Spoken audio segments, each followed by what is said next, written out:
Welcome to Season 2 of Go Wildly podcast. We are Emily and Heather, two childhood friends who carry a mic into wild places like rivers, trails, and forests, with wild people to host raw, honest conversations about adventure, healing, identity, and the transformative power of nature. In this season, we're centering the voices of people who call Southern Oregon home. Outdoor enthusiasts and outdoor professionals whose lives have been shaped, changed, or are continually influenced by time outside. Come along as together we go wildly. Hey, you wildly wonder. Thank you so very much for listening to the podcast. It means the world to us. Okay, I have a little mission. Pause the podcast right here. Make sure that you're subscribed to this guy, okay? It's gonna be a fun time over here. And if you so wish, we would love a 5-star review, or whatever your heart's inclined to do. Also, leaving us a review truly helps the algorithm, and we appreciate you doing that. Thank you so very much. Also, little tidbit, over on Instagram, we're having so much fun over there. Lots of behind-the-scene footage, some POVs, just some fun, unhinged content. If you love the pod, that's where we go wildly, for sure. So don't forget to follow us over there. Okay, back to the show. Yes, we're on. All right. Hello. Today on Go Wildly, we are here with Daniel. Is it Collay or Collay? Collay. Collay. Yeah. Like French. Mm-hmm. Beautiful. A little bit. Collay. We're here at Hobart Bluff up in the Cascade-Siskiyou National Monument. And we're going to go for a little walk and talk with Daniel. Daniel grew up on a farm outside of Eugene, right here in Oregon, our great state. I was also born in Eugene. Awesome. Yeah. Oregonians for life. Yep. He had the kind of childhood where the land was the playground and figuring things out for yourself was just part of the deal. Summers meant city camps, learning to mountain bike and kayak, and that upbringing led him to Rachel Carson Environmental Science Academy in high school, and eventually to Southern Oregon University to study environmental studies and outdoor adventure leadership.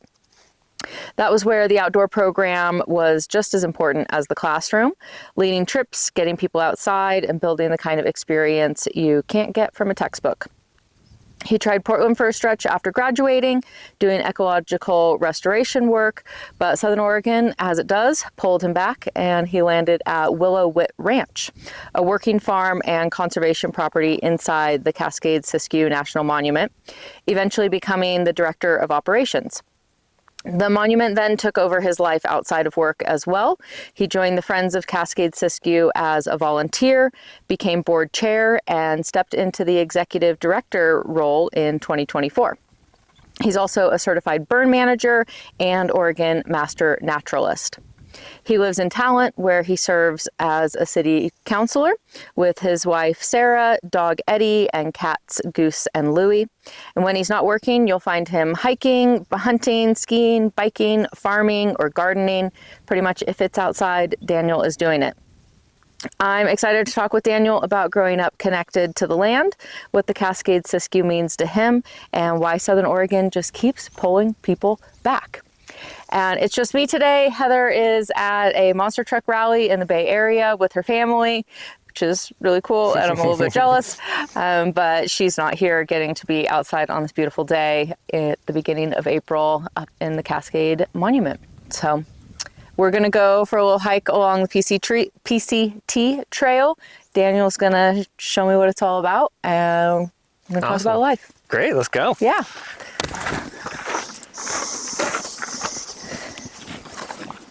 We're going to travel south on the trail. Yep. I think we're heading, straight south towards Pilot Rock. Awesome.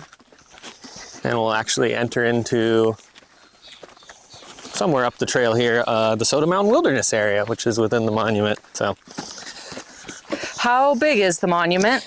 It's 114,000 acres. It was originally designated in 2000, and then it was expanded, basically doubling in size in 2017. And the 114,000 acres is all of the public land within the boundary. There's also private in-holdings within the boundary too, but they don't count towards the acreage, and nothing really changes with their management. It's just like owning private land anywhere else, but yeah. And what differentiates a monument from a park or a other kind of wildland designation? I need to get better at answering this question in like a short way, because people ask me that. I think I've talked about it like on this trail with people before. And sometimes it's like a long answer with the history of like federal public land management and all this stuff, but national monuments are created through the Antiquities Act, and there's two ways which they can be created. One is by presidential proclamation. So this monument was created by a presidential proclamation from Clinton and then expanded by Obama. They can also be created under that same act by Congress. So there's congressionally created monuments and presidentially created monuments. Many national parks have come from monuments. So they started off as a monument. Grand Canyon's one of them. And then it became a national park through congressional action. Monuments, a lot of them, so the Antiquities Act is like what creates them, and it's for protecting a specific antiquity, which is like the object of protection in your proclamation. So for Cascade-Siskiyou, we're the only national monument where its object of protection is biodiversity. A lot of monuments, it's a specific like geologic feature. Devil's Tower is one of the most famous monuments, and it's this, giant rock tower on the landscape that's really culturally important. So that's why that was created. There's a lot of monuments in the Southwest that were created around like Native Americans and habitation and management of the land. So yeah, that's kind of the landscape of like why they exist. They're all managed differently. So there's things that maybe one monument allows that another one might not. Whereas the parks are more generally managed the same. The parks are also managed for like kind of different, they're managed for ecological reasons, but they're often more managed for like a visitor experience. And you think of like Yellowstone, Yosemite, like that place is managed and the trails are placed and the roads are placed for like an optimal human visitation experience. Whereas a monument is going to be more protected. You might have recreation as like a secondary use, but it's often not like the reason it's protected.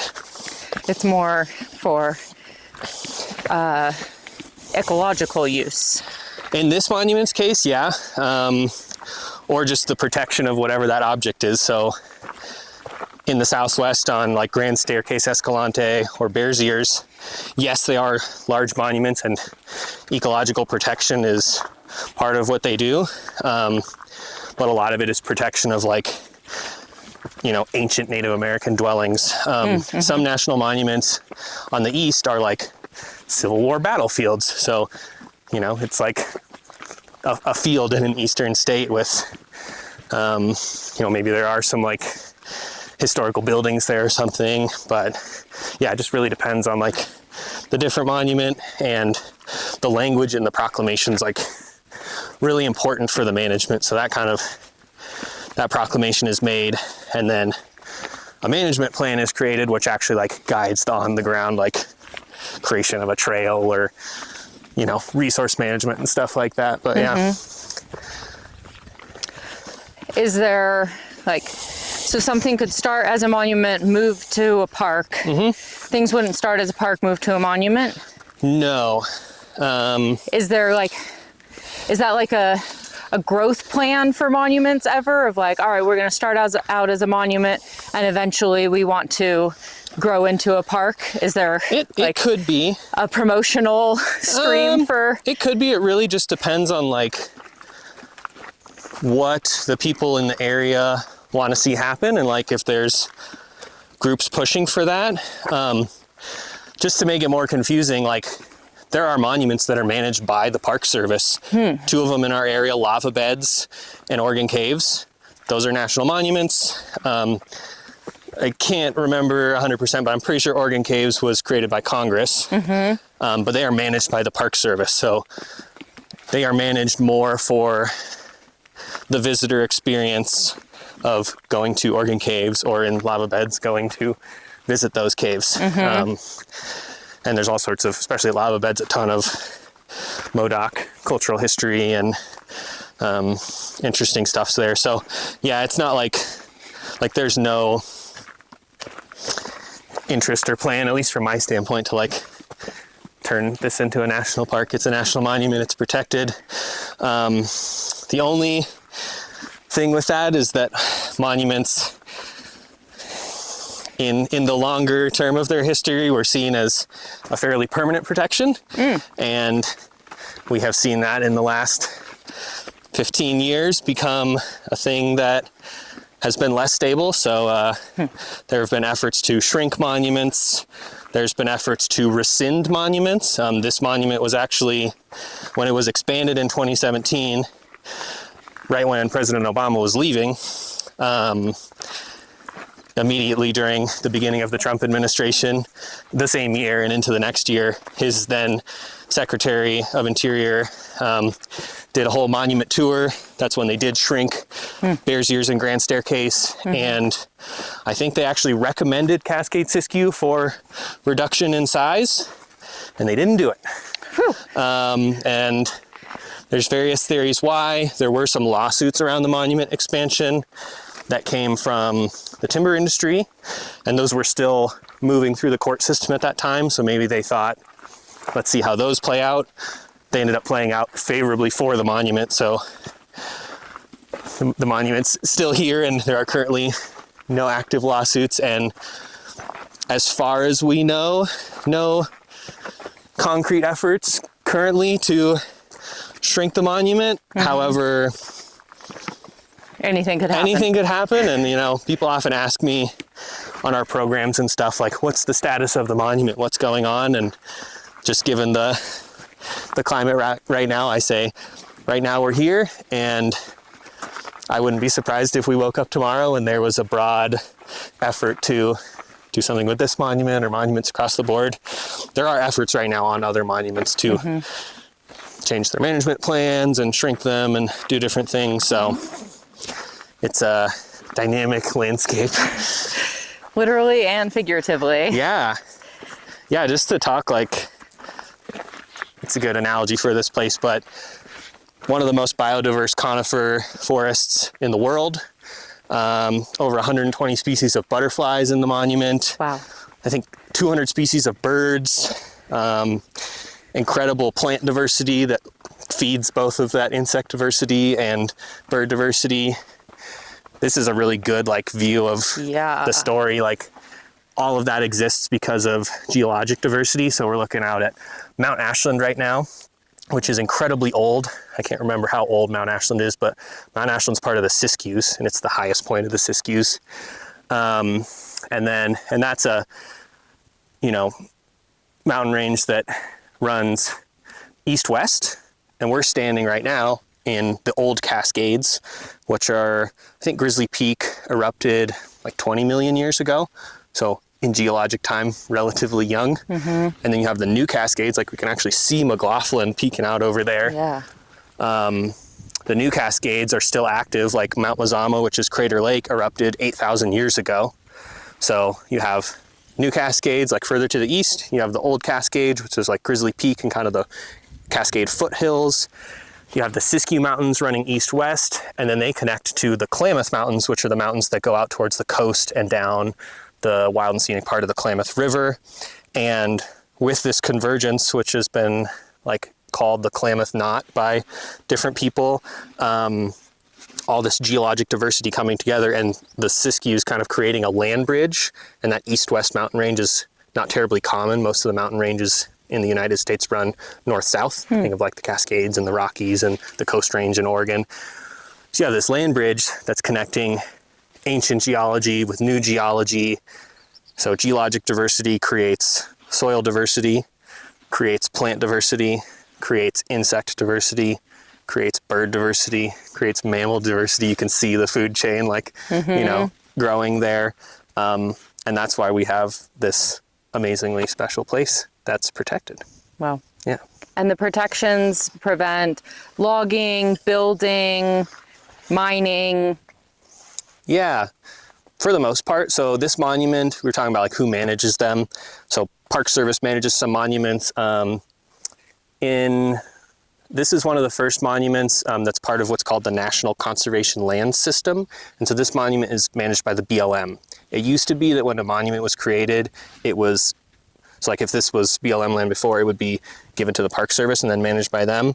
In this case, and in most BLM monuments now, when they're created, it stays with the agency that was managing it. So this was BLM land before, it was designated a monument, and it became monument managed BLM, part of that National Conservation Lands system. And as far as the protections, yeah, there's no forest activity in the monument unless it's for like very distinct like ecological reasons. They can do road maintenance and stuff like that, and like hazard trees at a campground and stuff, but there's no like commercial logging, no commercial, all the mineral rights are withdrawn, so no commercial mineral mining. The original extent of the monument did have cattle grazing in it, even when the monument was designated, and those grazing leases were all bought out. The expansion of the monument still has a few grazing leases in them, and there's efforts by folks to, move that out and manage it differently. So yeah, from a like resource extraction standpoint, it's fairly protected. And then just kind of to add to the layer of like federal land protections, we were talking about monuments and parks and stuff. A lot of people view the pinnacle of those protections as wilderness, which is federally designated by an act of Congress. It's very durable. Like you cannot take away a wilderness area without an act of Congress. So we're standing in the Soda Mountain Wilderness Area, which is within a national monument. And Soda Mountain Wilderness, I think, was designated in 2009. So after the original monument designation, but this kind of whole area towards the crest of the monument, Pilot Rock is back over there, was already very wild. There's, wilderness lands with wilderness characteristics. It did have some roads, and some of those, were decommissioned. So wilderness is seen as kind of like the top level of protection by many people. There's definitely some discussion with that around like kind of the preservationist community versus like the conservationist community. And especially, I don't know, in the last like decade, we've seen a lot of resurgence, and in my mind, like in a great way, of people acknowledging indigenous peoples and their relationships with the land, and that they've lived here for 10,000 years in the case of this place, and stewarded it as their garden. And so we have this idea, this very Eurocentric idea from John Muir and others of capital W wilderness, of, there's language in the Wilderness Act, untrammeled by man, and that's false. It is, maybe trammeled is the wrong word, but like humans were there. That was their home. They really cared about it because that was their, I've been on a lot of walks and talks with people, and, I've had people describe like, imagine like this is your grocery store. Imagine this is your Ace Hardware. Like this is where you'd have to go for like everything. So thinking about everywhere in that way, including our wilderness areas, is different. So there's some mind shifting with that. And, that's hard for people that have been involved in like the preservation community for their entire lives. Some of these people are 60, 80 years old. Some of them have passed away. Like they've seen this as like, we've fought for this protection, but there are some kind of mindset shifts on that right now. But it is cool we have a wilderness area, and it's wonderful that it's protected, and we know it's going to be here. So yeah. What is the kind of combat between preserve versus conserve? I think a lot of it comes out in like management strategies. In this part of the world, like we're looking at, millions of trees in front of us. So forestry is often like the thing that's talked about around here. We're well aware of wildfire and things like that. So there's definitely tension around like wildfire management, and ecological forestry is a term that's been getting thrown around a lot more in recent years. we're looking across the valley at, if we like move a little bit, we can see we can see the Ashland watershed right now, but like Ashland has put hundreds of millions of dollars into its watershed, which interfaces with its town and the wildland urban interface, and its water sources up there. And so from a like fire standpoint, like they have put a lot of effort in a very ecological way, in most people's opinions, in like managing that forest.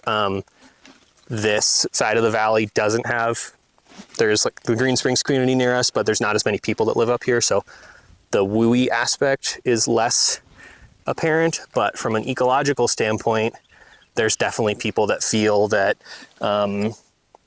you could do some types of activities, like maybe some type of forestry, some type of vegetation management that would benefit the landscape and be like ecologically beneficial, especially in times of climate change where we're having like really dramatic heat events, like the heat dome in June of, I think it was 21. It's hard to see this time of year, and a lot of the trees are already past like the time when you would have seen them die, but pretty big die-off of various species of trees.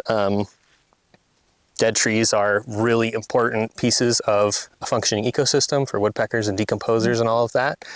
But from a fire management standpoint, some people would argue that you might want to do something. So there's just always tension around that. And there's tons of science behind, everyone's different opinions. So someone can find science that supports doing nothing and having, just letting nature do its thing. People can find science that supports fairly active management. So that's part of the conversation. And it's not, and none of that, what we're talking about, or at least what I'm talking about, is like clear cutting or like, some of it is extractive, like in order to make like, when they did Ashland Forest Resiliency, I think it was early in my time living in Ashland, they were like doing a lot of listening sessions about that with the Forest Service, and the city owns the land, some of the land. And, they were talking about that, like, this is going to be the first time in 50 years that a log truck's going to drive through downtown Ashland. Like, how are people going to feel about that? We're going to be burning, we can't see any right now, but they've been burning in the watershed every winter. This winter, people are going to see smoke. They're going to smell smoke. So there's all these kind of like shifts that people need to make to just be better connected to what's going on. And that's a conversation that you could have for like hours, clearly. Get your PhD in like land management, forestry, fire ecology. I feel very fortunate in my college experience, but in my post-college experience to have like gotten to learn a little about a lot of different things in this job and the various, like, just where I've put myself. So sometimes I can speak about some things like that, but then, there's a lot of good experts out there, especially in our region, that know a lot about botany, forest ecology, things like that. So Specialized. Exactly. Yeah. Should we sit here or? This is a pretty good spot to sit. I'd say so. Cool. Okay. We'll give that our view, and we'll sit just a flat spot, like put my chairs here. Yeah. And maybe that'll have to sit there. Get some of our first of the season wildflowers coming into the view. Yeah, can you identify the flowers? Do you know what we have here? Put me on the spot. I, off the top of my head, cannot remember what these ones are. That's my generalist coming into the non-botanist. To me, they're just beautiful and purple. They're beautiful and purple. I'm okay with that. That's one of the cool things about like public lands is like this is the Pacific Crest Trail, which is to some people like a super highway. To some people, this is like botany heaven. So I've walked this trail with, I don't know if you know the term botanizing, but you go out with plant nerds and botanists and you walk like at this pace and you look at this plant and you look, oh my God, and if you bring the insect people with you, you're like, what type of fly is on the flower? So those people get to enjoy this place. Somebody who's like trail running the PCT enjoys this place in a very different lens. Like they're not looking at the flowers, they're looking at their feet and trying to not trip and fall. They may feel like, oh, the flowers are blooming. Yeah, and like we're pretty close to a fairly accessible trailhead. Like someone could come up here with like their kids and their family and walk for, less than a mile to just like get outside or have a view, come up here to watch the sunset. So that's one of the things I really like about public lands in general, and like what we do as an organization is just meeting people where they're at and getting them outside and involved. And yeah, it's really, really fun. Yeah, and having the outdoors be accessible for many types of users. Put my outdoor adventure leadership minor to the test and set up a camp chair. Assemble a camp chair. Must have been one of our finals for class, I'm sure. I believe that. How fast can you set up 30 camp chairs and a camp table? There's all sorts of like fun, like facilitated games you can do with like activities like setting up your camp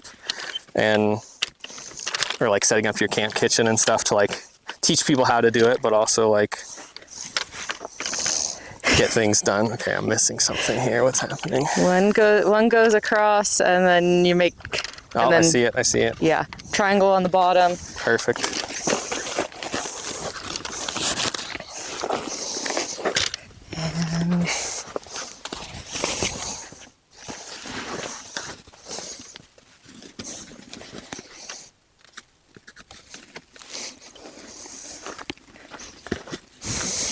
And it really is gorgeous up here and so quiet other than the birds and the breeze and the trees.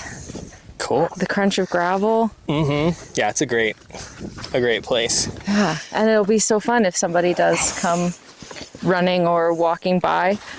Monday morning, we'll see who wanders by. Yeah. Heather and I have talked about like setting up on a popular stretch of the PCT and just posting up with a cooler of cold water and interviewing hikers as they come by. Yeah, do the trail angel thing. That would be a really fun. We'll often see people on our programs, or we run a youth education program over on the Green Springs Loop Trail. I love that trail. Part of the trail is the PCT, and so the kids will see a PCT hiker in the summer, and like to them they're like 8 years old, and there's this person who's got like a little backpack of stuff and is like ran 20 miles or something that day. So there's a lot of really interesting people that come through, or you wander around Ashland in the summer and you see like hikers walking through downtown with their backpacks and stuff. It's a cool thing to have like through our community. And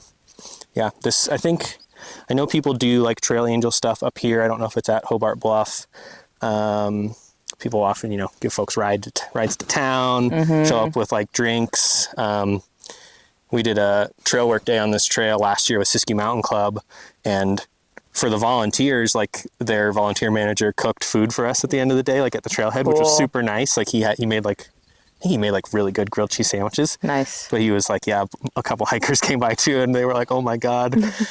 Like I wander through the middle of nowhere. They don't really, they know where they are, but they're just trying to get to their camp, and they're like, there's a grilled cheese sandwich like in front of my face. Some guy from Germany or something is like, what is this? So. You think it's a mirage, and but then you can smell it, and then you're holding it. Yeah, exactly. That's so cool. Well, tell us, Daniel, where you came from, and why are you here, and how'd you meet the outdoors? Yeah, so like you mentioned, I grew up in Eugene, and I was, at least in my mind, like very fortunate to grow up outside. I lived my folks still live there, but on 5 acres outside Eugene, and, had a lot of stuff going on there. We had animals, and my mom's a huge gardener, so big garden, both for production of food, but also a lot of flowers and ornamentals and stuff. And she slowly grows more and more flowers every year, it seems like, but it's a really beautiful place. So, I did 4-H as a kid growing up and raised sheep.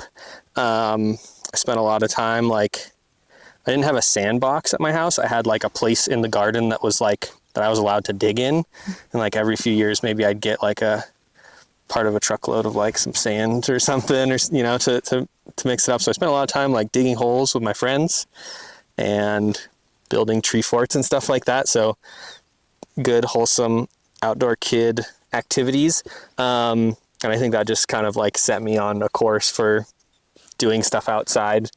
And of course, at that time, you're like, what am I going to do with life? Who am I going to be? But Did you have like I want to be a tree climber when I grow up? Nothing I can remember. And like sitting here looking back, like there's probably like 10 different things like, oh yeah, I thought about that at one point, or doing this, like, yeah, arborist stuff. I've thought about that and done things like farming has definitely been like a thread throughout most of my life. So I'm sure at some point I was like, I'm going to be a farmer. I'm going to have a ranch or something like that. And I ended up working on a ranch for a number of years. So yeah, that was kid life, you know, growing up in the country, but also like 5 minutes from Eugene. So I went to school in town and like, you know, met people who lived in town and had friends that lived in town. So it was interesting. We weren't like out in the middle of nowhere. But sometimes it felt like that. And so I didn't have the experience of like, you get to wander over to your, you know, neighbor's house or whatever. There's like 10 kids that live on the street and they're all your friends. But I also had an experience of having a lot of space and parents who also care about nature and like nurtured that. And, you know, we'd go on trips to spend a lot of time at the Oregon coast around Florence and stuff. Rock hounding, staring at the ground, looking for agates and things like that. So yeah, that led me to, in high school, it was really cool. I went to a public high school in Eugene, Churchill High School, and they have what were called, I know Rachel Carson still exists, but I don't know how they're organizing things now, but they had what was called career academies. And there was one for like, you know, businessy stuff and one for, I can't remember the other ones, maybe like law stuff. And I ended up in one called Rachel Carson, and it was this cohort for your junior and senior year. And we like went outside every Wednesday to do community service type work or field study. It was called field studies. And so sometimes on those days we'd go like plant trees along the bike path, you know, and work with the city. And sometimes we would go do water quality in the same creek that we had planted the trees next to on the bike path and that kind of stuff. So that was really fun. Like fun is how I remember that. And I think at the time that's what I viewed it as. I did not view it as like career development, even though that's what it was called. I viewed it as like an opportunity. A lot of my close friends were also in that cohort, and it was like an opportunity to be with your close friends, get outside, learn about nature. So that was really fun and, you know, informative. And I look back very fondly on that experience. And like, I have gone back and at least one of the teachers who taught me is still there, and I have, you know, thanked them. And I think, you know, there's a lot of people from that program that are doing really interesting things now that I'm still connected with. So it's kind of fun to look at that. And when you're at that age, you're like, this is whatever. I'm a high schooler. Like, I just want to get through life and have fun and have friends. And then you look back and you're like, holy crap, that was so cool. That was like the start of, or a component of making you who you are today. Absolutely. And then I didn't really like you asked me about like, you know, the what did you want to be question. Like I didn't really have something that I felt in like going to college, and, you know, thought about staying in Eugene and going to the U of O. I grew up as a Duck fan. My dad went there. Thought about doing community college. I like kind of looked at SOU, and I remember at the time I was like kind of mad about it. And my parents were like, we're just going to go on a tour. And like we did. And it ended up being, I can't remember the pieces that, you know, made it fall together, but it ended up being where I chose to go. And my first experience with SOU was a Raider Wilderness experience, which is their like freshman orientation trips that the outdoor program runs. And I went on a hardshell kayaking trip. And this like draws back a little bit in my life, but when I spent a lot of time growing up, like both my parents worked, and I went to pretty much every single summer camp that existed with the city of Eugene. Thankfully, they have a really wonderful recreation program. But I went to all these different summer camps. And when I was like, I don't remember what age, I went to kayak camp as a kid. And there's this outdoor program for the city called the River House. And they, you know, took kids out kayaking. And I was not a very good swimmer as a kid. And I like I could swim okay. I just didn't like the water that much. I didn't like putting my head underwater, and it was just like kind of a scary experience. So I have a very distinct memory of that kayak camp. There's a rapid on the Mackenzie River. We were calling it Screamer. I don't know if that's what it's actually called. Looking at it now, I would be like, oh, that wave's like this tall. But as like a little, there's pictures of me as like a little kid in this kayak. I remember like cresting this wave, which is like, in my mind, like 10 feet tall. Yeah. And I like flipped over and felt like I was underwater for like 5 minutes, and it was like, you know, probably 10 seconds. And I like pulled my skirt and swam to shore, and it was like a very intense experience. And so like I had kayaked a little bit before, and this is kind of a long story to get back to like my experience at SOU, but later down the road in high school, I joined the swim team. And even at that time, like in early high school, like I'd done sports and stuff as a kid, more as like a fun activity, not as like a serious like sports thing. I did football for a little bit and track, and I played soccer as a little kid and stuff. So, you know, physical activity was fun. And I joined the swim team, I think because like my friend was on the swim team, my best friend, and like his sister had done it. So I was like, okay, like join the swim team. And like kudos to these coaches. There's two women who are our coaches. Look back at like coaches on your life and think about like who they were as people and stuff. But they took like me, and I think my other friend also joined. There was like 3 of us that were good friends on the swim team. And like none of us really knew how to swim. We joined as I think like sophomores. And it was like, didn't really know how to swim. And that progressed from like joining as sophomores, not knowing how to swim. These people like believing in us and coaching us and being like kind and not thinking of it as like sports, but like development of youth, to like being like us being like, you know, team captains as seniors and like the best people on our swim team, and like not great at like a state level or whatever, but like proficient and good. I became a lifeguard after that. And so then like I'm entering SOU, like having that experience. I'm like, oh, I want to do kayaking. Like, you know, What that's scared me something before, I've now built like, skills in. Exactly. So did this kayaking experience, and immediately got connected with the outdoor program, who runs it. And that's kind of the student recreation side of SOU. There's an outdoor adventure leadership program, which is like the degree that I got a minor in. And then the outdoor program's like, they're not a club, but you know, they do like trips for people and do this experience freshman year and stuff. So I did that and like started going on their trips, and, you know, became like you know, you start off as an apprentice with them. So I started being an apprentice like as a freshman on their trips, and like progressed through trip leader. And one of the guys who led that kayak experience, his name was Willie. And so he was a student then when he led me as a freshman. He left for I think he went to Australia or something. And then he came back and he became the person who ran the outdoor program. So he became my boss at the outdoor program. And then, you know, fast forward a little bit, when I moved back to Ashland, like he became my roommate. And then we moved to Talent together when he bought a house, and he's like one of my closest friends. So the outdoor program, that's like, I could talk for hours, honestly, about how that program like shaped my life. Like I met my wife through the outdoor program.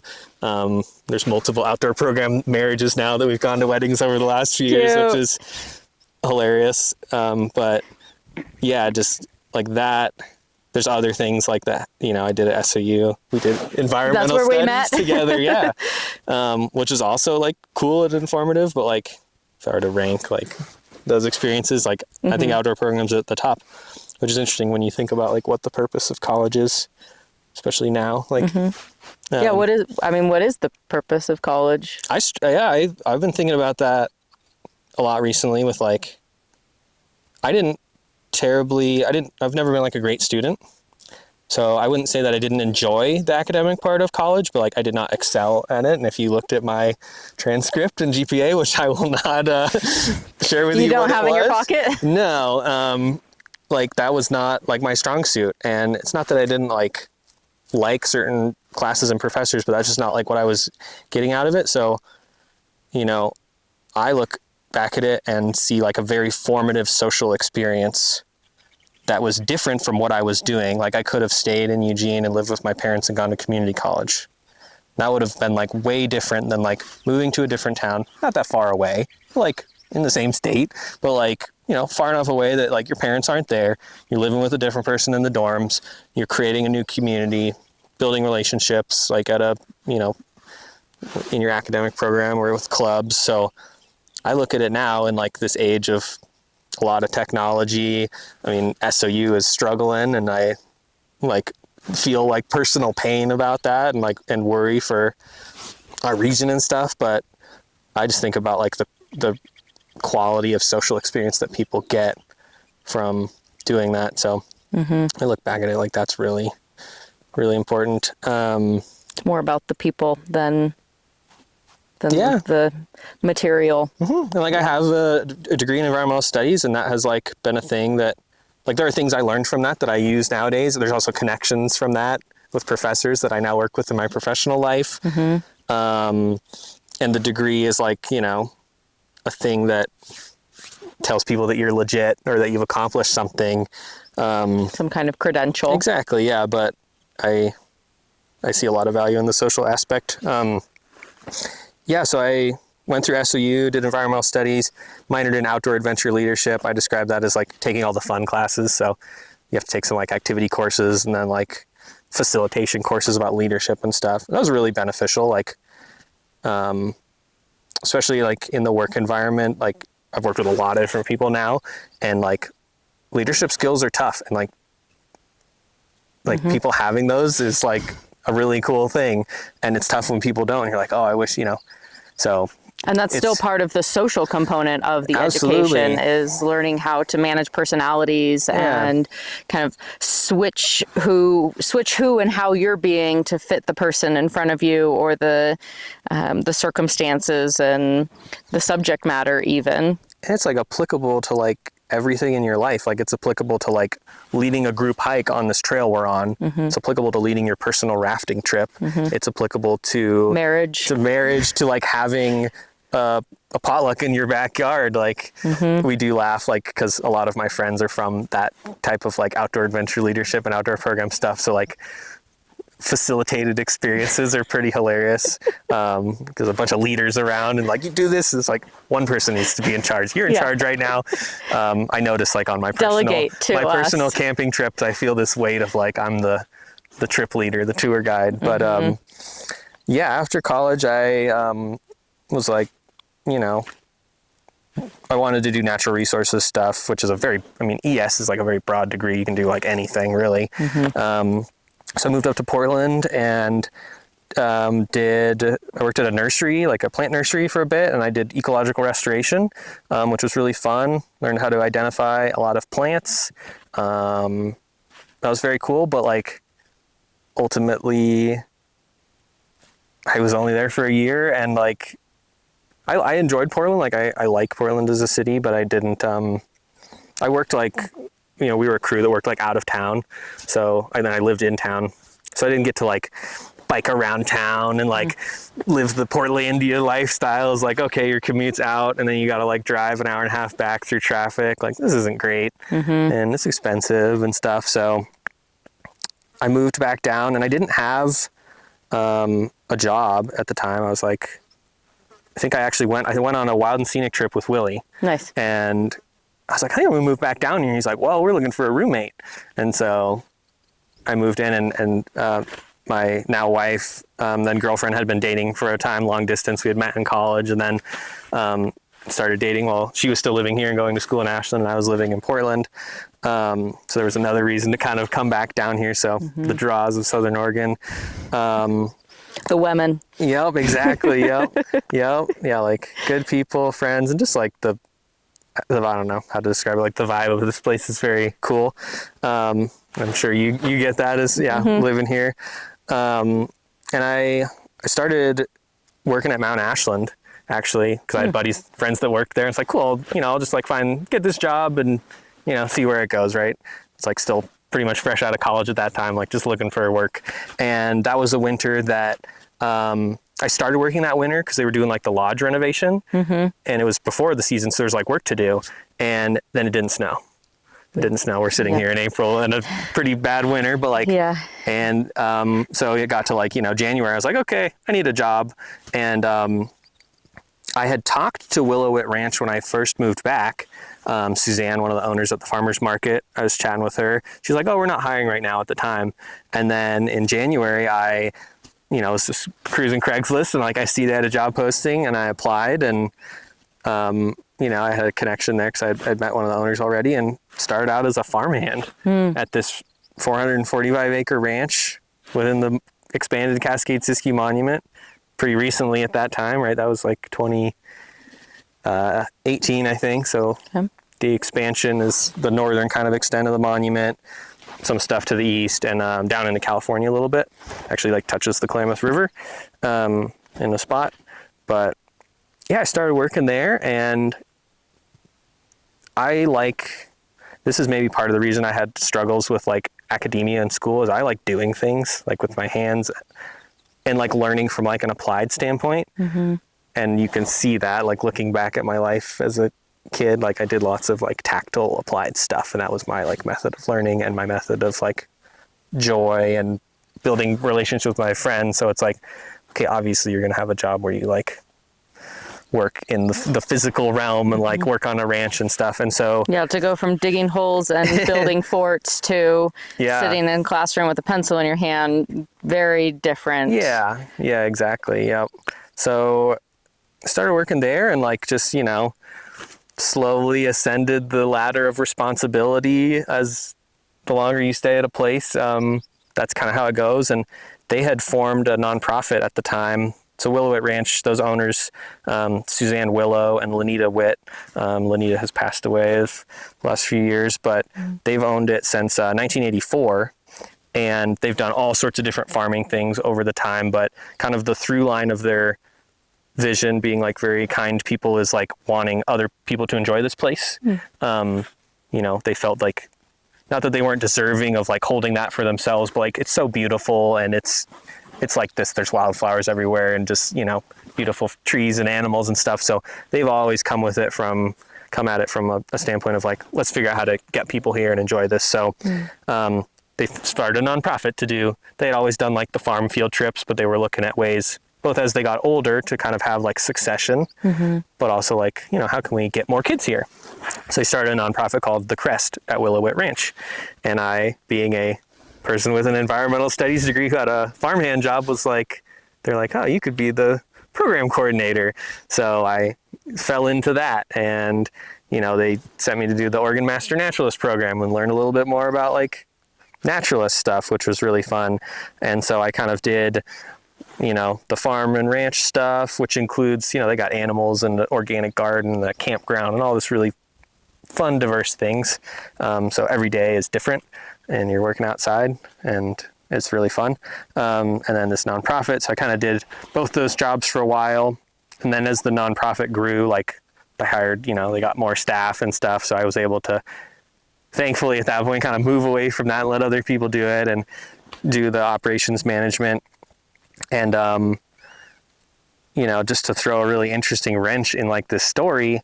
So these women have lived here for 40 years and they have always known that they wanted to be buried on the property. And in Oregon, if you own a piece of property, you're allowed to bury yourself. And you just got to put it on like the deed and say that like grandma's, it's got to be recorded, but like you don't have to do a bunch of permits or anything. Like you can bury yourself on your property. Obviously, somebody can bury you. Exactly. Yeah, it's hard to bury yourself. And there's, different stipulations if you're in a city or something. But anyway, so they knew that. And then they had a friend approach them who had also owned a property and she had intended to be buried there and she lost connection with it. And she asked them and said, hey, this is a very close friend, long-term friend. She was like, can I be buried on your property? And they were like, huh. And so that sparked these people, like Suzanne and Lenita I describe them as like get shit done people. And Suzanne's still around. She's older and they are just like workaholics. Lenita, I was fortunate to know her while she was alive. She worked up until she couldn't work anymore in the days she died. And so that sparked this like, well, what would happen if we had a like green burial ground in this cemetery? And so I'm working here as like a ranch hand, you know, I can't remember what title I had at that point. And like all of a sudden we open a green burial ground. And like I have never, this is pretty common in like Western culture, but like I don't think I had ever seen like a dead person. I have probably about a similar experience with death as many people do. Like my grandparents had passed away. You know, I don't even think they necessarily, you know, had funerals, and like you're just very distant and not connected with that. Like you go to a memorial or something. But you know, people die in a hospital, people don't die at home. We could go all into kind of like death culture. But what's interesting for me is I like would, if you had asked me, I would never have thought that I would be like helping run a cemetery. And so you talk about, you know, funny growing up as a kid digging holes. I like ended up like digging graves, and since it was a like green burial ground, we were doing it by hand. Yeah, what defines it as a green burial? Yeah. So green burial is kind of like, you know, if you're familiar with, it can be kind of a greenwashed term, but essentially like with conventional burial, people are embalmed using chemicals. They're put in like, you know, a very fancy exotic wood casket. And a lot of people don't know this, but that casket's actually put inside of a concrete vault and like sealed.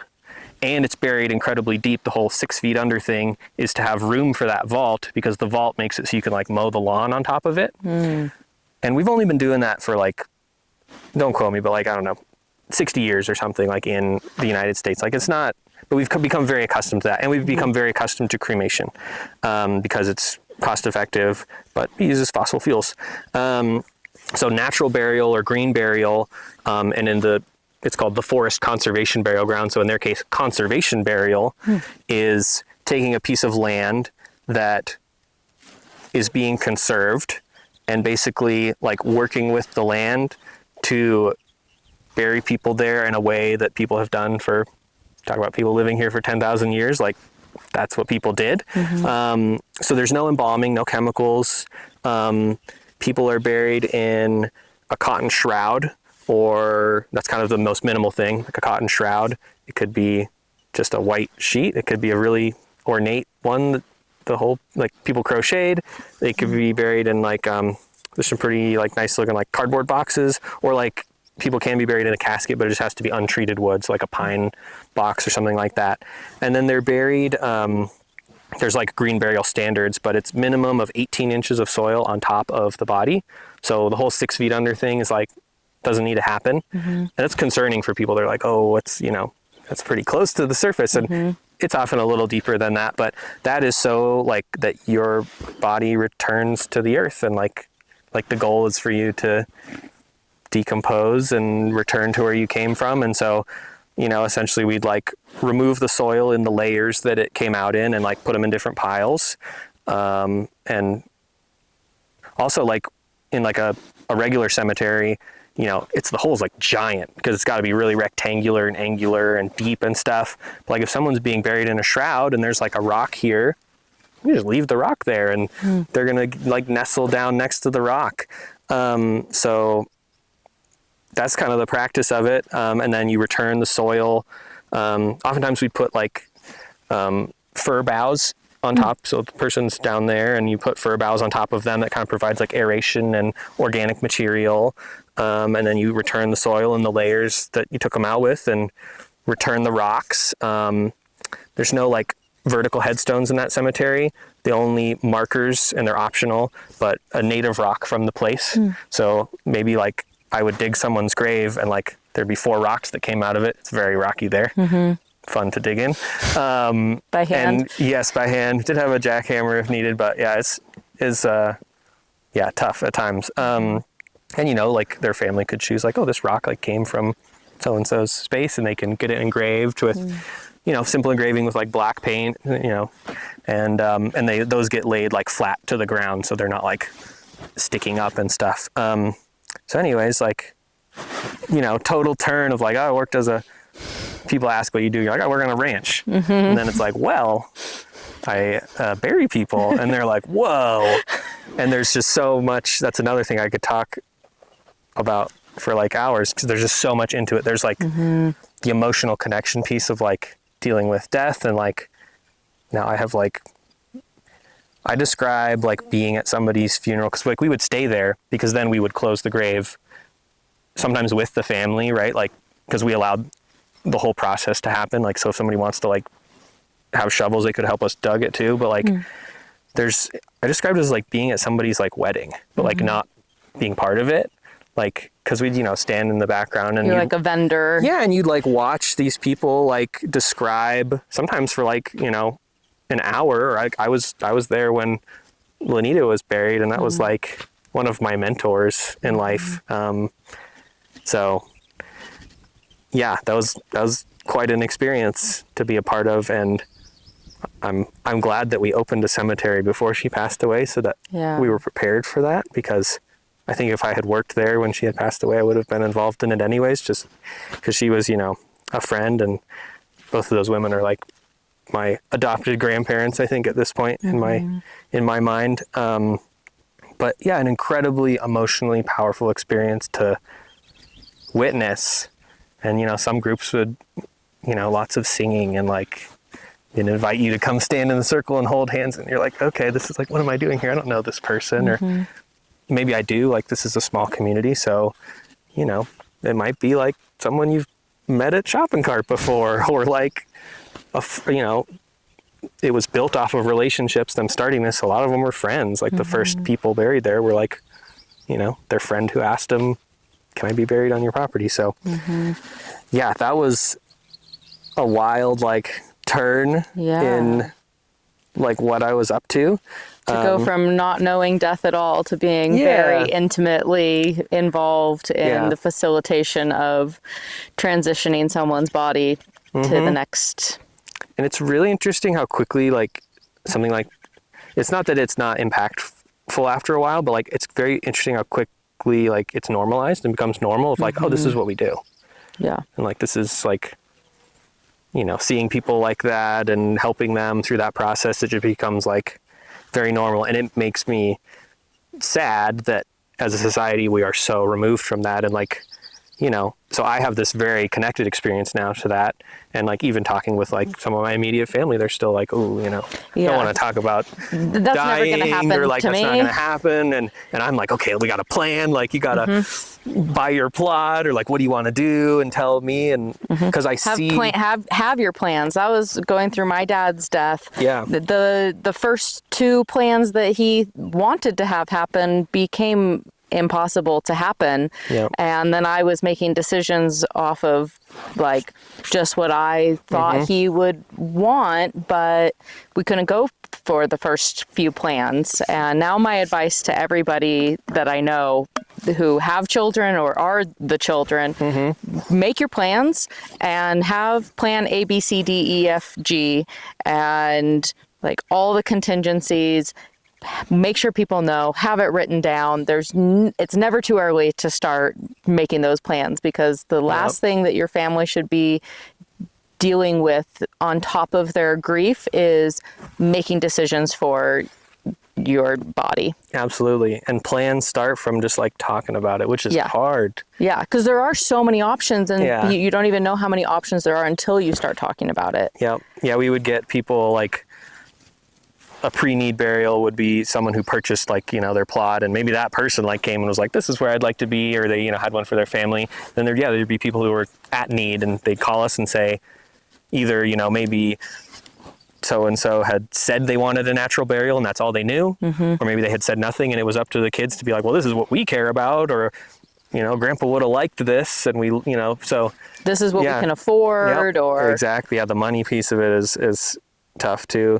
Would you ever have people like dying on site, or what did like body arrival at the gravesite look like? No one other than Lanita. Lanita was fortunate. I see us fortunate to have the ability to pass away in her own home with the care of her wife. Absolutely. Which is like, pretty special experience, because a lot of people, end up in the hospital, and that's just what happens. People wouldn't die there, although they've talked about like, because Oregon's the first state that allowed Death with Dignity is the name of the act, but physicians assisted suicide is the old term. Trying to remember the new, more. Death with Dignity Death with Dignity, yeah. So like that was my dad's third plan, and couldn't go through with it. And it's a process. I mean, it's still it's cool we have it, but it's Lanita had actually planned for that, and she didn't end up needing it. But it's not an easy process. No, not at all. But yeah, most people, you know, we'd work with a funeral home usually. So whether that's one in town, and actually, like the first person we buried was from Florida. Like he lived here, but he was in Florida, and his wife, like he ended up dying in Florida, and his wife was like, he doesn't want to be in Florida. Like he needs to come back to Oregon. So bodies can be flown. Obviously that's not the greatest like climate friendly thing if we're being like conservation and stuff, but you know, a commercial flight, and you work with a funeral home oftentimes. The funeral home does like the transportation, but people can do their own preparations. Like, you know, if your loved one died at home, you can care for their body and transport them in your own vehicle, and you need to like transport permit and stuff to explain why you have a dead body in your trunk. A dead person in your car. Yeah, but I mean, people, I think we had people from, you know, across Oregon and Northern California like drive their own loved ones to us, and if that wasn't what they wanted to do, they could work with a transport service and stuff. So wide spectrum of options. And that was the person who managed the cemetery at the time, Marianne. She had like, before she worked there, she had done a lot of like coaching around end of life care and home funeral stuff. So that was a service that like she provided a lot of people. It's like somebody calls and says, this has happened or this is happening, like what do I do? And so that was a lot of the process. So it's very relational as opposed to like just putting somebody in the ground. It's like, you know, these people, maybe you had given them a tour. Like I met a person who like was doing Death with Dignity that she came and saw like her open grave, and then like a few days later like she was there. Wow. And it's like, whoa, that's okay. And that's like, where I'm gonna be, and now I'm there. Yeah, or I know people that have like they're like woodworkers and they like built their own casket, and were like, maybe they did it when they were 60 and it sat in the shop for some number of years, but so they were ready to embrace it. That is, I mean, nobody gets out alive. It's going to happen to all of us. And it's cool to see it. Like, I feel like in modern society, the normal way is a very dehumanized experience. And it's very cool to get to have been part of like a very like real, authentic human experience. Like, okay, you're there and you're like, this is what we should be doing. Like, this is special. Everybody brings their own, you know, whether it's any religious denomination or not or whatever, it's like is really cool. So that was very formative. And at some point in my time working at Willow-Witt, like I, you know, became more aware of the monument. I knew about it when I was a student at SOU, but like not a ton. And I think I was at the Wild and Scenic Film Festival, and the friends were like tabling there, and they had a little sign that said like, we're looking for board members. And I was like, huh. So I emailed the then board chair and like had coffee with him, and he thought it was cool that I was somebody that like worked in the monument and was, you know, had a natural resources career and experience with like that. And so I joined on as a board member and ascended or descended the slippery slope into becoming like board leadership, because the longer you hang around, much like my job at Willow-Witt, is like, oh, you're here and like intelligent, like here's some responsibility, whether you want it or not. Here's a learning experience. So I did that, and then when our previous ED was ready to leave, I was like, I think before the first time, like, because I was around when we hired her, and I think at that time someone on the board had asked me if I wanted the position. I was like, no, like that's too stressful, that's too much. I like working outside, I like my job, like you know, don't bother me about that. And then the next time, so when she was ready to leave, the opportunity arose again, and I was like, huh. I'd worked, you know, at Willow-Witt for like almost 7 years at that point. And at that time I was very happy doing that, and I really liked that, and that was a big part of like my identity and who I was, and I like being outside. But I was also like, this is an opportunity that's like so perfect for you, and it's a way to like ascend the career ladder, which is what we're supposed to do in life, which isn't always fun or necessarily what you want to do, but if you want to say maybe like buy a house or have a family, it's generally nice to earn a little more money from time to time. So I threw my hat in the ring, and, you know, thankfully, like, the rest of the board was like, yeah, this is a good decision. And About time. We've been asking yeah, right. you. He's now a previous board member. He's like, yeah, I was bugging Daniel about that for like years of just do it. So I've learned now too that it's fairly common, especially for small organizations, for like board members, depending on who they are, to like become staff. Yeah. So that was cool. And then, but definitely like very cool and a great opportunity, but definitely a big shift, because I went from like doing a very tactile job, working outside every day, you know, walking around, going on a hike, plowing snow, milking goats, burying people, leading summer camp, to like, you're the executive director of an organization. And you're at a computer a lot. And you're at a computer. Luckily, in my previous jobs, I had managed people a lot, and I have one coworker, although we do have a couple seasonal interpretive rangers, so sometimes I have 3 coworkers. But so dynamic. Managing people, it was part of it, and that part I was like, you know, that's not that stressful. I like doing that. But yeah, just like being inside, and also, you know, you're responsible for the money. Yeah. Like, you want your job to, not just my job to be around, but like our organization that's existed for 25 years. That's on my shoulders now. And like, yeah, there's a board and stuff, but like the weight is on me.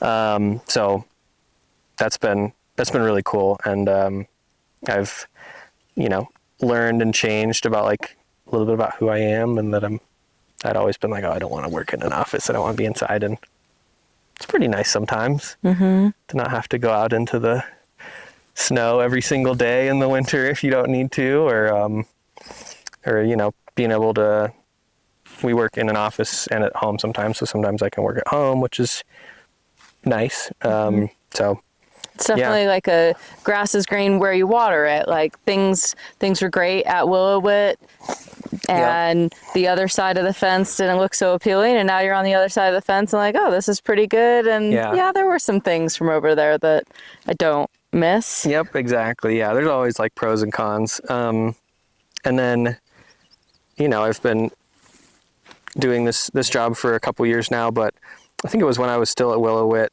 You know, I've gotten quite a number of opportunities from like being a volunteer, and I like volunteering. It's a great way to like connect with people and get opportunities as a younger person, like get your foot in the door, or meet or educate yourself, like all of that. And so I can't remember what year I became involved. Maybe it was like 2019, 2020, with the Talent Urban Forestry Committee. And similarly, like, I had a friend who was one of my mentors from SOU that I did my capstone with, Mike Oxendine. Yeah. Yep. And, you know, he was the then chair of the Urban Forestry Committee, and I was like, Daniel, you live in Talent, you care about trees, join the Urban Forestry Committee. It's like, sweet, get to meet with people once a month and talk about trees and plant trees, and like meet all these cool, kind people that really care about where they live and have done all this cool work. Actually, it wasn't as early as 2019, because I think I joined post Alameda fire. So that was September 2020. So I think I must have joined 21. But yeah, I did that. And then I had been on the committee for a couple years, and one of the city councilors was ready to leave their seat. And then it's like, hey, Daniel, do you want to throw your name in the hat to be appointed as a city councilor? And I'm like, okay, like, whoa, okay. That's an interesting opportunity. I've always been like pretty like, I pay attention to like politics, and like both on a local level, but like I grew up, like my parents are like newspaper readers, like daily newspaper readers. I remember as a kid, like I would read the newspaper, not just the comics. I would like read like, you know, so I've been, events. Yeah, exactly. And I remember in high school, I think I like wrote some letters to the editor about like Eugene issues or something, which looking back, I'm like, man, that's pretty nerdy. I did it too. Yeah. So you're in good company. Yeah. So like, I've always been like politically adjacent and aware and involved, and, you know, not just like just voting, but like, you know, caring and stuff like that. So I had thought about like politics and things, but I wasn't viewing like, well, I'm going to join the Urban Forestry Committee because it's like a trajectory to like become a city councilor. And so I was presented with that opportunity, and like there were other people that had applied too, and like the council voted me on as a city councilor, which was the weirdest experience because I've interviewed a lot of people in life, and usually that's a very like private experience. And like I was interviewed with Publicly. another candidate, and we were asked the same questions because this is like a, you know, egalitarian public process, like at a public meeting, standing next to this other person I've never met before. We get asked the same questions, and we're both like, wow, that's a great answer. Like, I liked your answer. Like, oh, we have the same answer. It was so weird. So now when people And are then like, the counselors just write down a name on a piece of paper and you stand there, and then like in the meeting, they're like, okay, we have voted. Daniel, you've been selected. Like, come on up. yeah, get sworn in right now. Get sworn in and like start the meeting. I'm like, okay, like this computer here. No preparation, just Drink from dive the right fire in. hose, man. Yeah. Yeah, so I describe that experience to people because sometimes like new board members will come onto an organization. They're like, we need better onbody, which is always good. I agree, Yes. but I'm like, Yeah. sometimes even like things that you think are very serious, sometimes you're just like thrown at that. So And you learn as you go. learn as you go. So I did that for, I think I was appointed like, it might have been the year of like that person's term ending. Maybe it was the year before. And then, you know, election time came around. It's like, okay, like now I'm going to run for this seat. And that was, you know, another experience of like engaging with your community and knocking on people's doors and dealing with social media stuff and all that. Having and, to really have a campaign, yeah. be part of a campaign slate and Yep. align with people on issues. And Yeah. So I did that. And, because did you have an opponent? Was somebody running against you for your seat? I did, yeah, but they ended up not being like around very much. So I did, but they weren't like there. Like there was other people who were running on our slate that had like, you know, more competitive like races, I guess. When I ran, nobody ran against me, Yeah, so you're I like, didn't well, have to do anything. Yeah, which is like very common. Like people, especially nowadays, are very worried about like politics and all the things in the world. But Of like, course. there's a seat somewhere in your community that no one's filling. Yeah.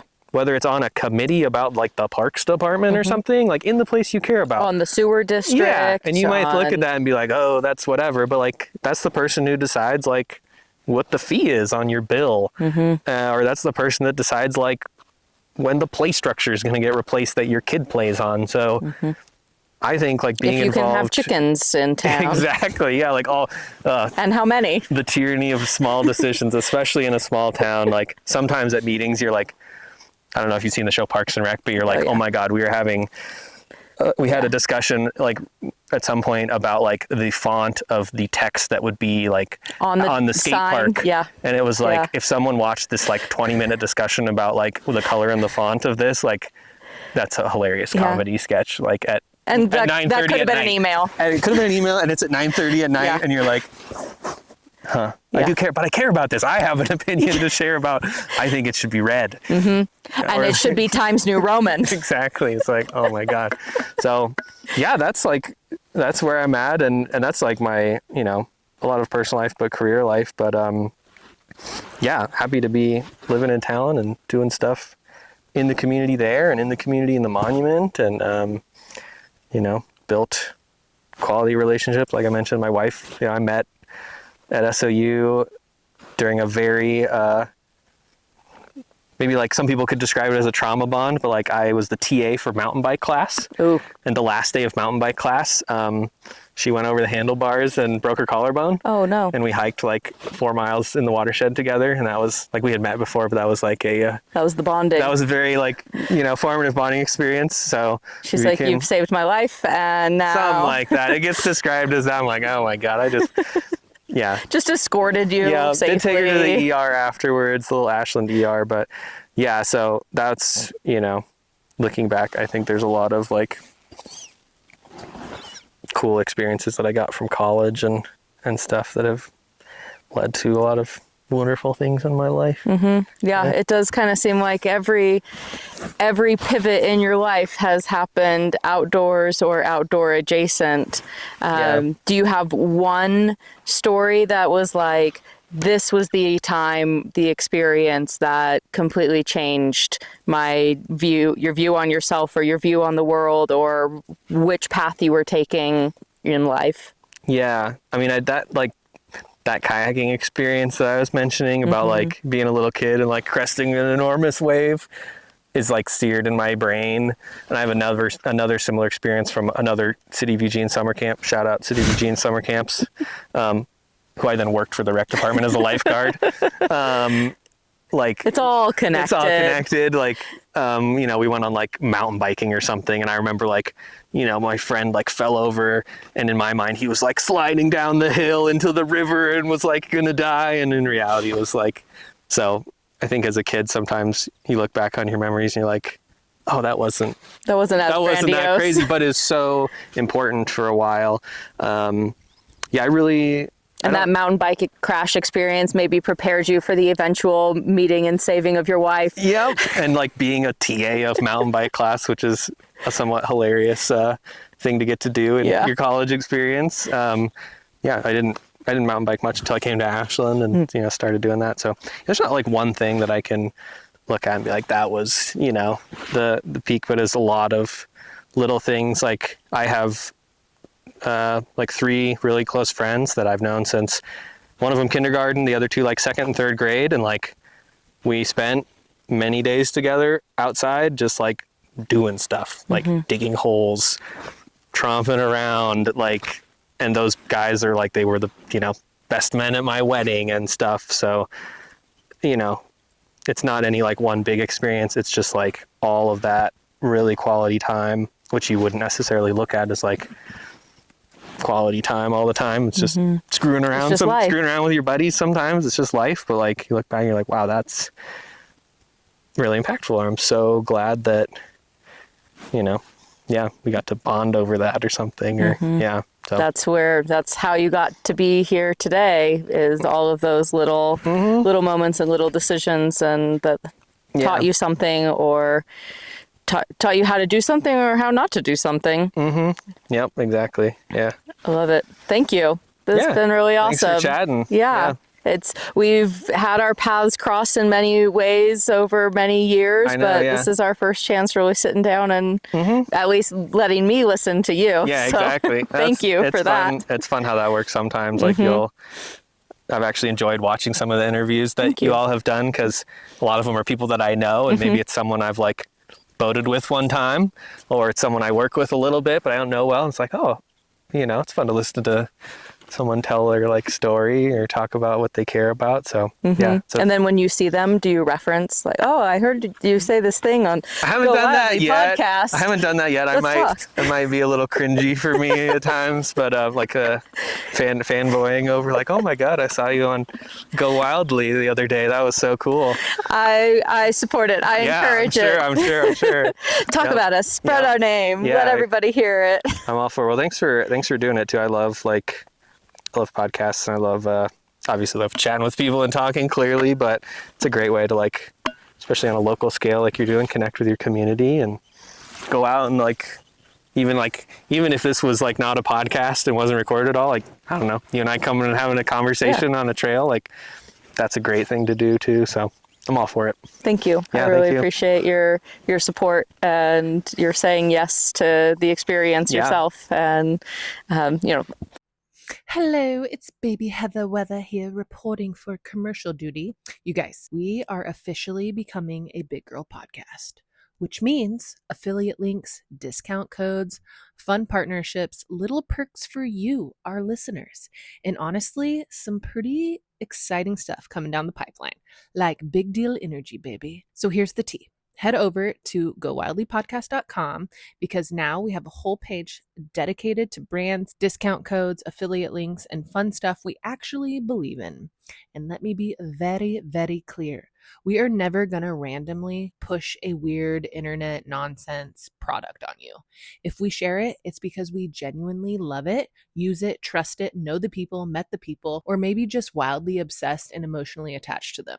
You know what I mean? And yes, sometimes we are biased because we're friends with them. And we love supporting good humans, okay? And our friends. Also on the website, you can subscribe to our newsletter. Right now, it goes out weekly whenever a new episode drops. Because yes, baby, we are a once a week podcasting machine here. And I want to encourage you, please DM us. Like seriously, slide into our DMs. We are real people. and we actually answer. We want to hear from you. And we're starting something really, really fun here. Q&A podcast episodes where you send us your burning questions, weird questions, outdoorsy questions, life questions, feral questions, whatever you got. We'll answer them on the pod and shout you out. So go poke around, sign up, creep respectfully, gowildlypodcast.com. Okay, love you. Bye. Okay. Oh, I thought I was going to fall over. Okay.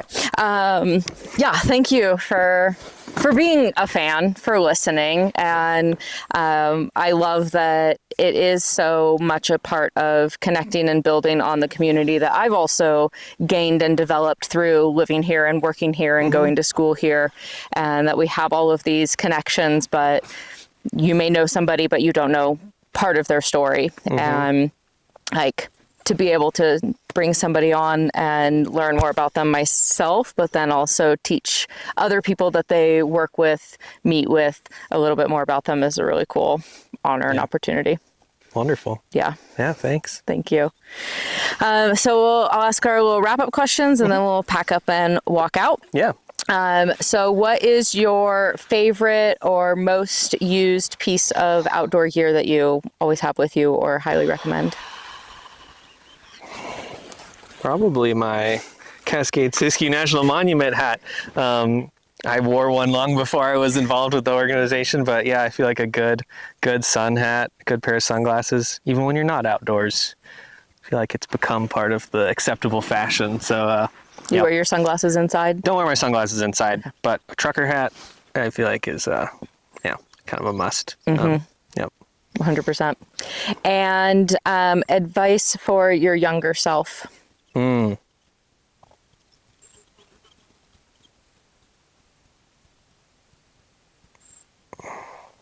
Yeah, I think that's a tough one. Like thinking back to like experiences.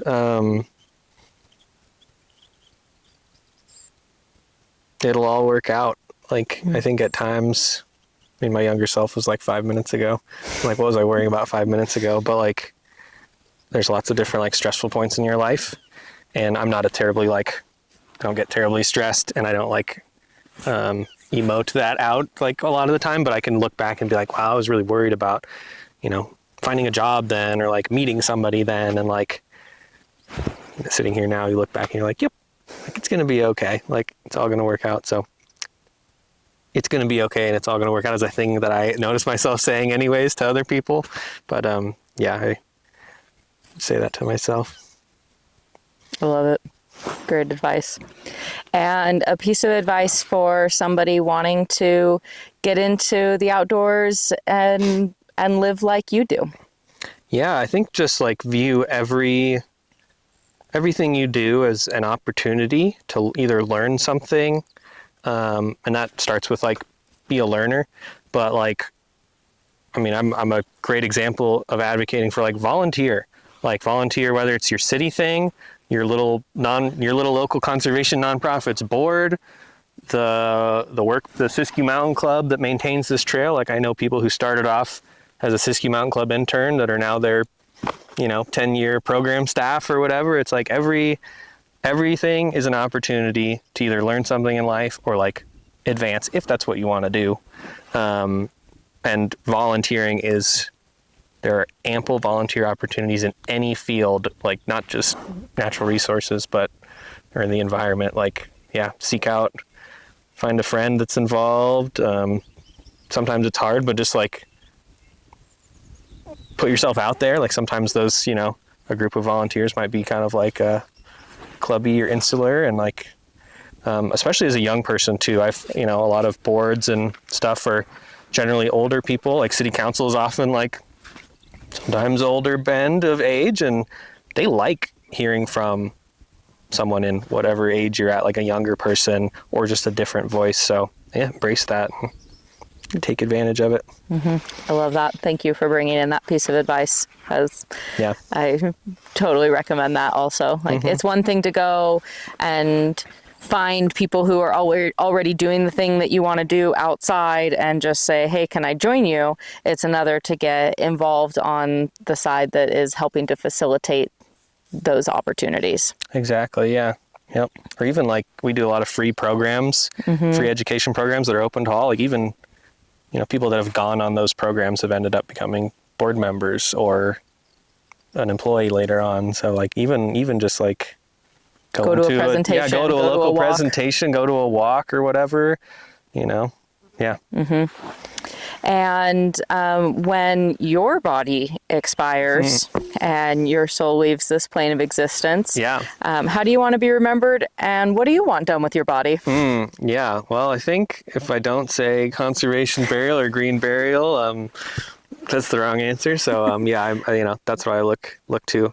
Actually, one of the perks from working there for a number of years is I actually own a plot there. So nice. I don't know if will be where I end up, but that seems like the right way to me.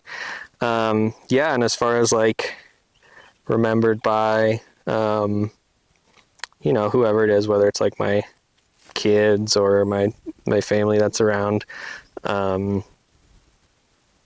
like being remembered to like have done a lot of different things and have like a fulfilling life.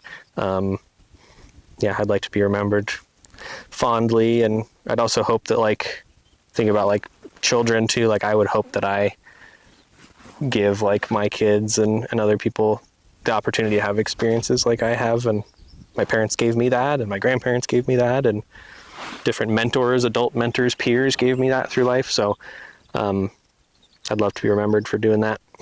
Awesome. For others. And if people want to find out more about you, hang out with you, volunteer with you, where can they find you if you want to be found? I'm involved in too many things, so there's multiple ways. But my day job is I'm the executive director of Friends of Cascade-Siskiyou National Monument. We have a website, cascade-siskiyou.org. It's got all sorts of wonderful information about the place we're sitting right now. We put out a newsletter a couple times a month with our events. We do a lot of free public programs on a wide variety of topics, and I generally write that newsletter as the long list of things an ED does in their small nonprofit job. So checking out that newsletter, checking out social media. For my City of Talent stuff, I do have a Facebook page as a city councilor, but social media is whatever. But show up to a committee or council meeting and like voice your opinion on whatever you care about. I still work with the Urban Forestry Committee. We had our Arbor Day work party on Saturday. Come out and like move some wood chips around and like, plant some trees and stuff like that. So that's the way to get involved with the city. And you find me out there. Yeah. Cascade-Siskiyou.org, and our newsletter is probably the best way. And if you send in a contact through there, it'll probably end up with me as well. Yeah. Awesome. Thank you, Daniel. I really appreciate your time and the work that you do across so many avenues, and being a really good example of how people can get involved in their community and in their outdoors in a way that is like natural and organic and helpful. Yeah. Awesome. Thank you. Yeah. Thank you, everybody. Do all the things like share, follow, subscribe, comment, both Go Wildly and Friends of the Cascade-Siskiyou National Monument. And we'll see you next time. I'm Emily, and he's Daniel, and Heather's not here, but we're Go Wildly. Yeah.